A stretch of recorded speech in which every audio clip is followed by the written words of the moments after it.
A história que Roma apagou.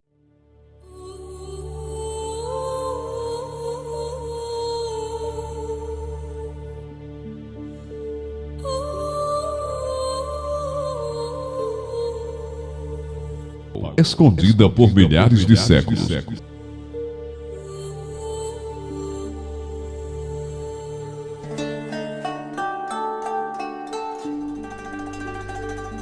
Do nascimento à morte de Jesus. الحب نداني جابني وداني عالحلو رماني وحلوي زماني. Nesse vídeo vamos fazer um resumo bem detalhado, desde o nascimento de Jesus até a sua morte. Então já aperte o seu cinto para fazermos uma viagem no tempo. Eu me chamo Quirino Pinheiro e você é muito bem-vindo ao nosso canal Verdade Secreta. Aqui nos esforçamos para trazer o melhor conteúdo para você. Já assinou o seu compromisso conosco? Ainda não? Então, clica aqui embaixo, nesse botão vermelho de inscrever-se e assine o seu compromisso conosco para não perder nada do que acontece aqui no canal. E também ative o sininho, porque assim você fica sabendo de todos os vídeos que postarmos aqui no nosso canal. 2000 anos atrás. Nessa época, Roma era muito temida por seus inimigos, e a fama do rei se espalhava por toda a região. Era comandada pelo rei Herodes, e passava por um período de grandes mudanças e expansão. Herodes comandava com mão de ferro.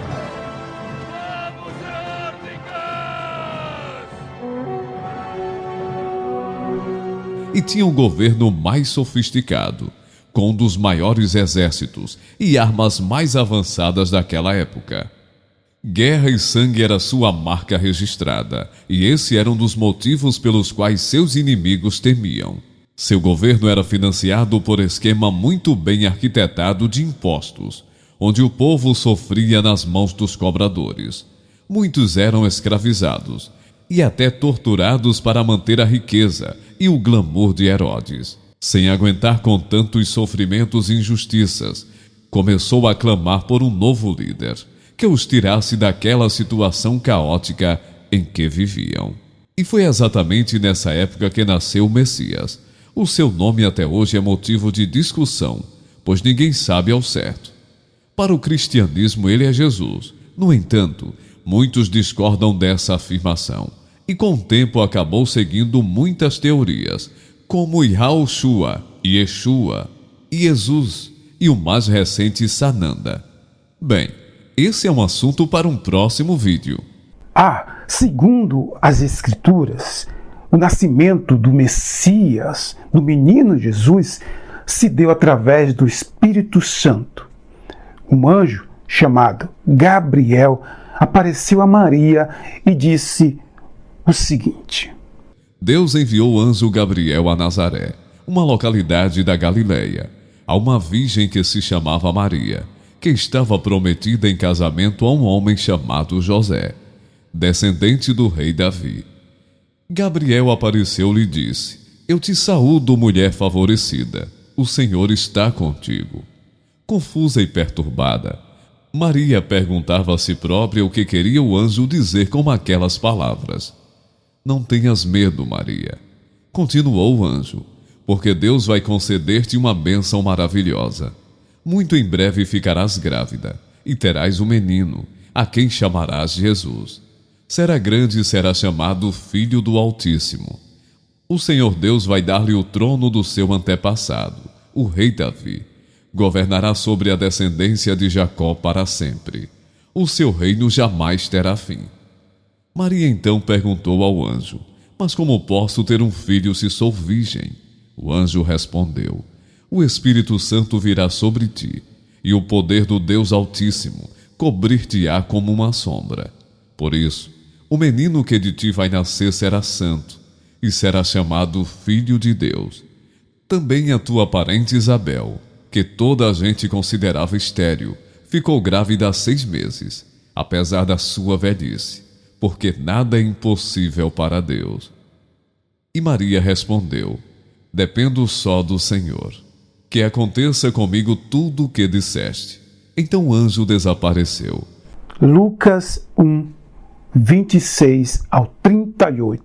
Porém, depois disso, José, seu marido, ficou sabendo da sua gravidez e tentou deixá-la, pois achava que ela o havia traído. No entanto, lhe apareceu um anjo em sonho.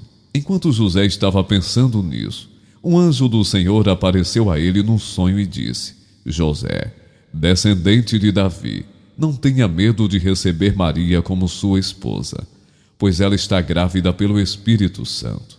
Ela terá um menino, e você porá nele o nome de Jesus, pois ele salvará o seu povo dos pecados deles. E José imediatamente entendeu a mensagem do anjo e aceitou a Maria como esposa.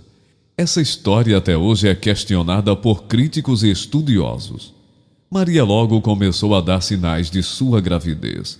Preocupados com a repercussão dos fatos, eles refugiaram-se para manter seu bebê em segurança. O tempo passou e Maria dá à luz a Jesus.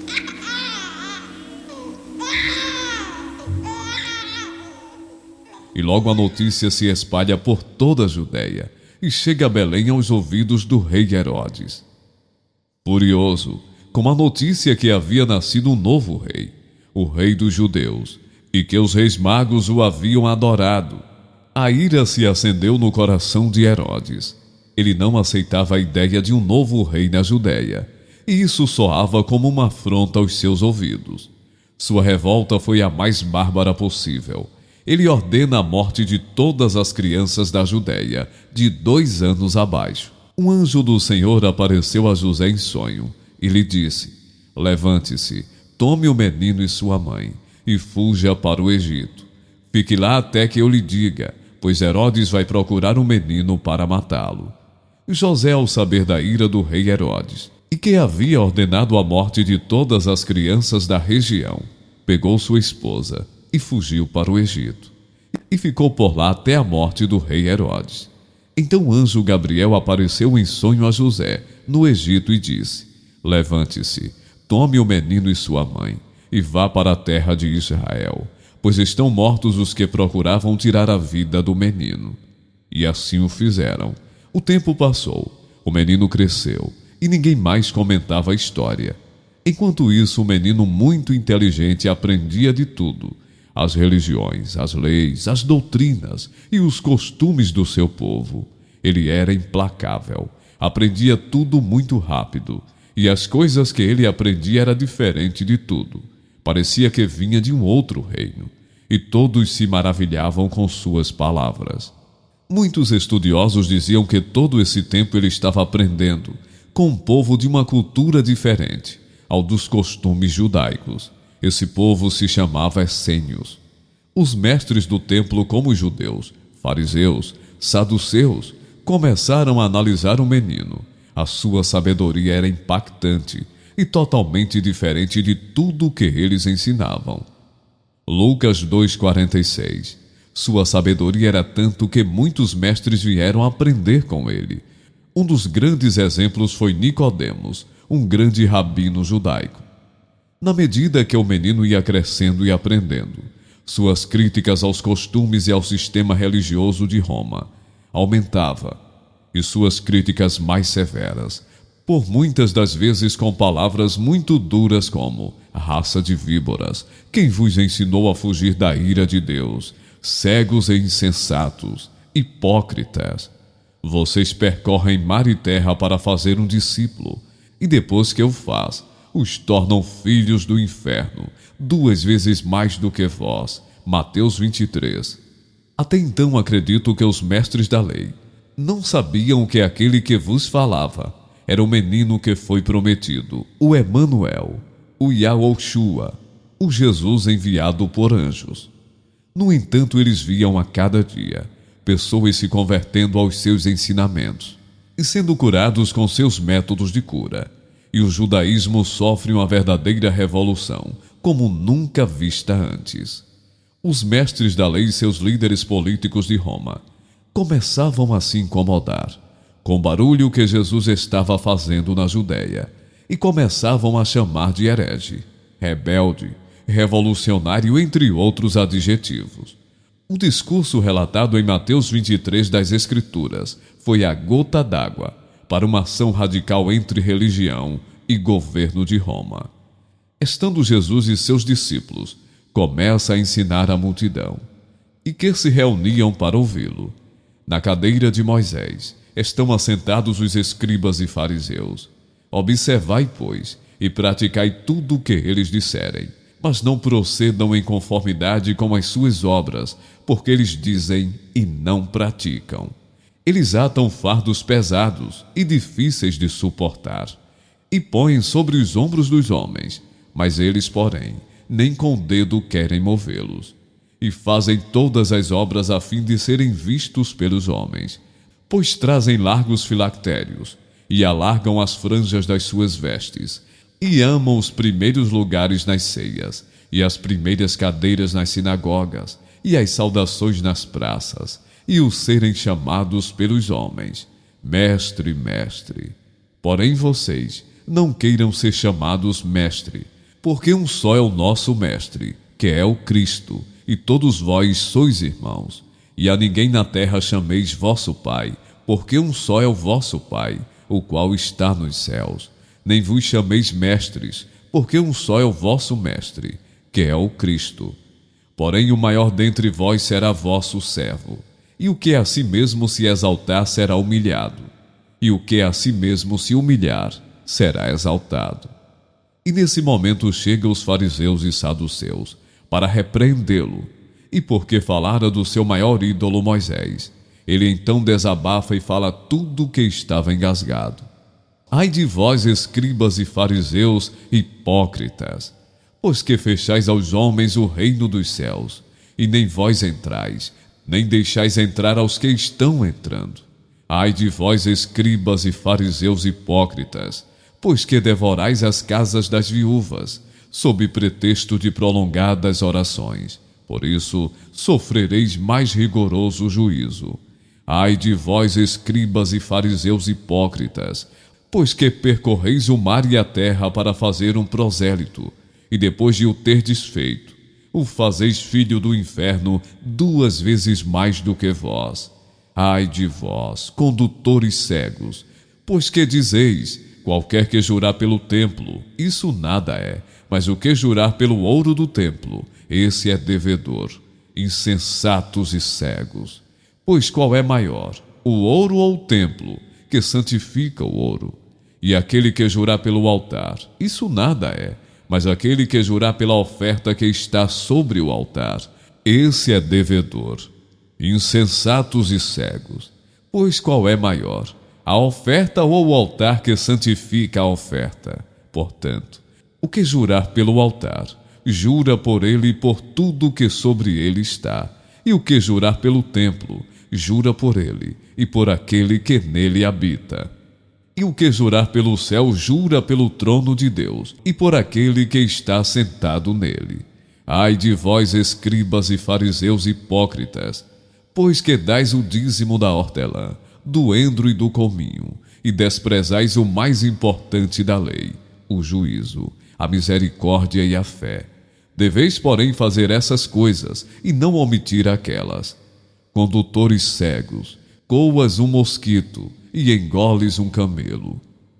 Ai de vós, escribas e fariseus hipócritas, pois que limpais o exterior do copo e do prato, mas o interior está cheio de rapina e de iniquidade. Fariseu cego, limpa primeiro o interior do copo e do prato, para que também o exterior fique limpo. Ai de vós, escribas e fariseus, hipócritas, pois que sois semelhantes aos sepulcros caiados, que por fora realmente parecem formosos, mas interiormente estão cheios de ossos de mortos e de toda imundícia.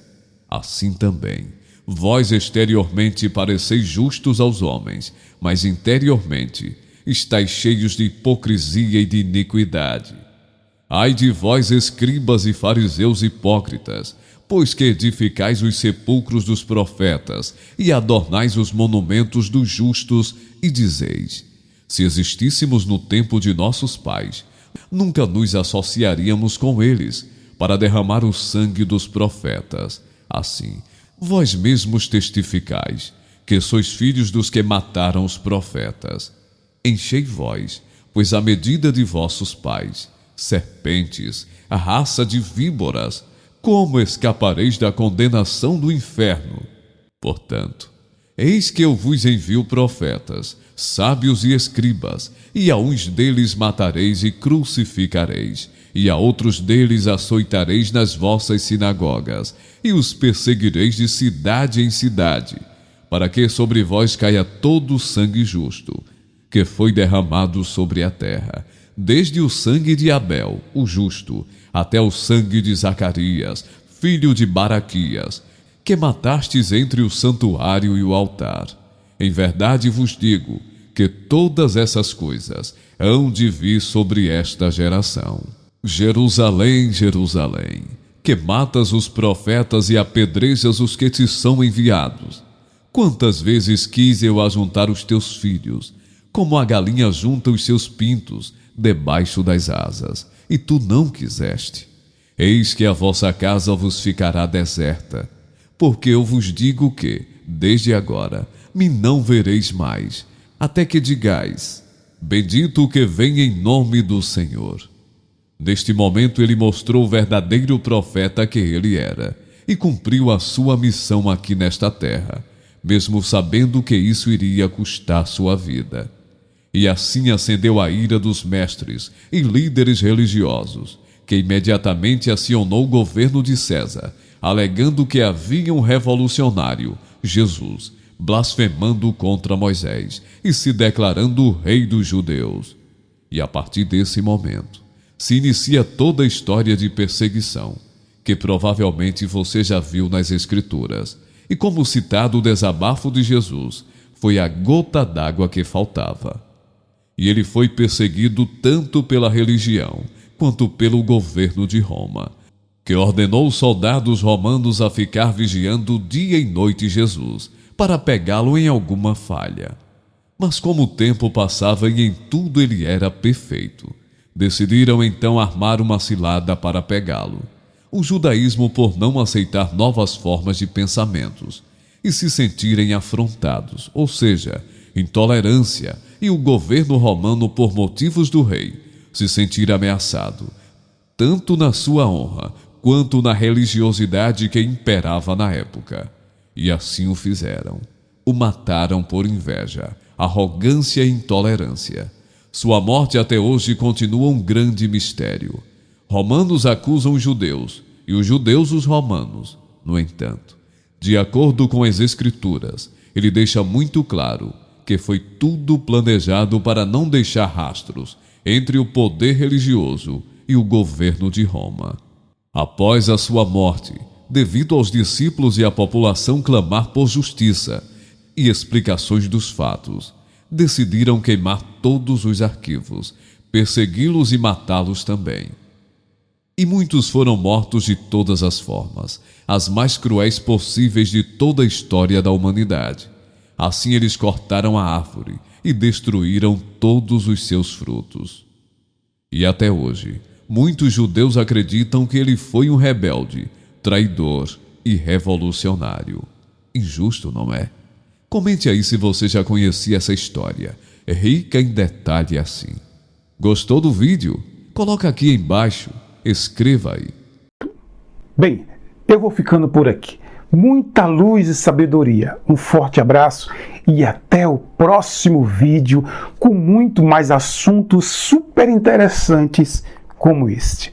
Não se esqueça de dar o seu like e se inscrever no canal para acompanhar todos os nossos vídeos colocados aqui. Um forte abraço, até o próximo vídeo. Gratidão!